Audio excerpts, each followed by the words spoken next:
Kelvin Hepner with RealAgriculture, joined by Chuck Penner of LeftField Commodity Research. And Chuck, we don't often talk mustard here on Real Ag, but certainly a fair bit of interest as farmers are looking for alternatives to grow in 2018.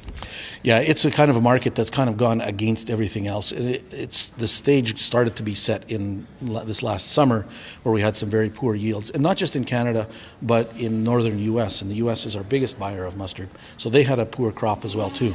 So prices, especially for brown and for yellow mustard, have really been rising quickly. So that's happening at the same time as we have this depressed pulse market. And so lentils especially, can be grown in the same areas as mustard. So farmers looking for profitable opportunities, mustard is kind of sticking out like a sore thumb right now. And so, when I talk to seed growers, they're saying, oh yeah, we've been selling a lot. And the people who contract say, yeah, we've got lots of interest, strong interest in growing mustard. So for right now, it's looking good. Is it a dangerous situation, though, with the potential for too many acres? Yeah, it's one of those kind of things where it doesn't take a whole lot to tip that market over.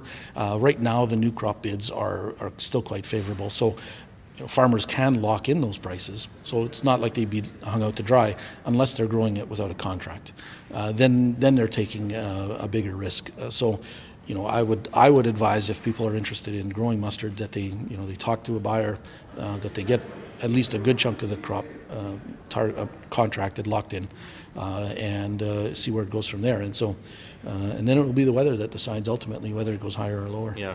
Do you have any expectations in terms of acreage numbers or changes? Yeah, I think acreage could probably be up somewhere around 40%. Okay. So we would could get back to, assuming average yields, we could get back to fairly heavy supply. Well, I shouldn't say heavy, but adequate supplies anyway. So I don't know that we're going to overwhelm it, but it has the potential to at least kind of settle back down to average kind of pricing levels. All right.